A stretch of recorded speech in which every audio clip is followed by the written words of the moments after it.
Assalamualaikum warahmatullahi taala wabarakatuh. Masih bersama kami Mas Tahol di channel yang gokil ini. Sahabat politik, salam sejahtera, salam pesta demokrasi. Sahabat politik dimanapun kalian berada, isu hangat kali ini yaitu tentang duet Puan Anies di 2024. Saya tertawa dan tersenyum karena bisa saja duet ini realistis, bisa saja duet ini bisa tidak terjadi. Hal ini karena beberapa alasan yang bisa saya sampaikan di video kali ini. Sahabat politik, dimanapun kalian berada, berbicara tentang politik berarti kita berbicara tentang kepentingan. Kepentingan itu sendiri ada 3 macam. Yang pertama, kepentingan secara umum atau kepentingan masyarakat. Yang kedua, kepentingan kelompok. Dan yang ketiga yaitu kepentingan personal atau kepentingan pribadi. Apabila kepentingan yang dibawa sudah match dengan kepentingan-kepentingan yang lain, maka koalisi atau saling mendukung akan segera terjalin. Namun apabila kepentingan yang dibawa tidak sesuai dengan kepentingan yang lain, maka koalisi atau saling mendukung tidak akan segera terjalin. Oleh karena itu, duet Puan Anies ini bisa terrealisasi apabila kepentingan dari dua figur ini, kepentingan dari kelompok ini bisa saling mengisi satu sama lain. Namun, ada beberapa indikator atau faktor di mana duet antara Puan dan Anies ini bisa kita dukung atau cocok antara duet Anies dan Puan.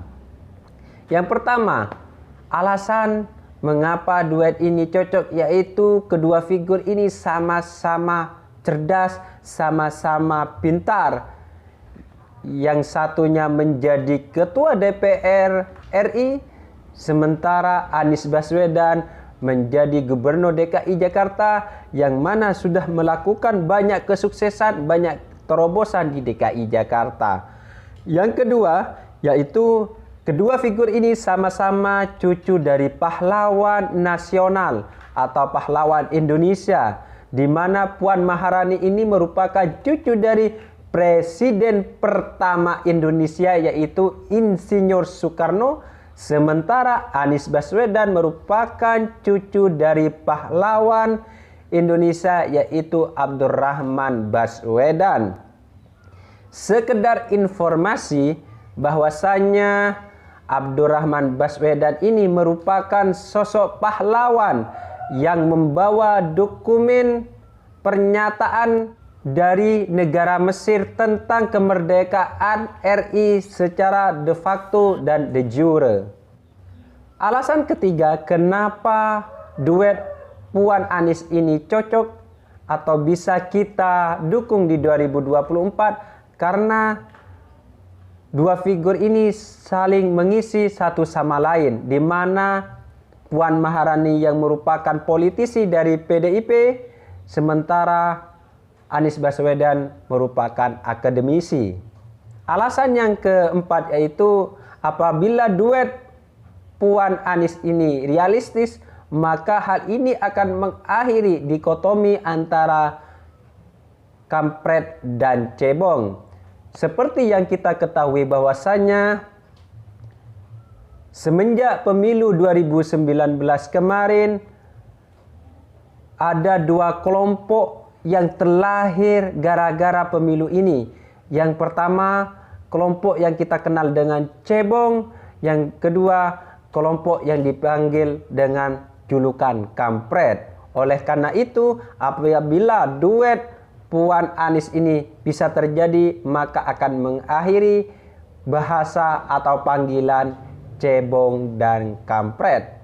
Alasan kelima, yaitu apabila duet Puan dan Anies ini bisa terjadi, maka akan melahirkan kekuatan besar, di mana Puan merupakan ketua DPP PDIP yang merupakan pemenang pemilu di 2019, sementara Anies Baswedan merupakan figur non-partai yang memiliki banyak relawan dan banyak loyalis.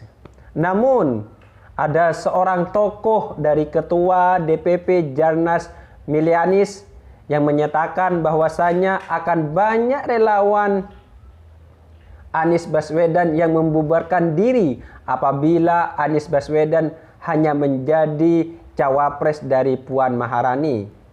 Karena apabila hanya menjadi cawapres, Anies Baswedan bisa saja menjadi cawapres di 2019.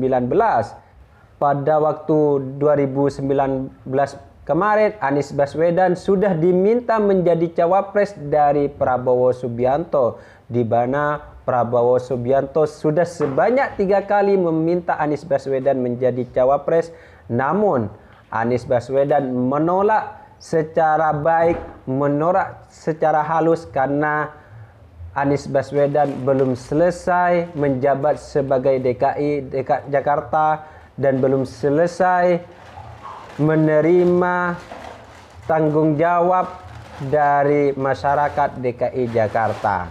Bisa saja duet Puan Anies ini tidak bisa terjadi. Yang pertama yaitu karena kedua figur ini sama-sama ingin menjadi calon presiden atau capres.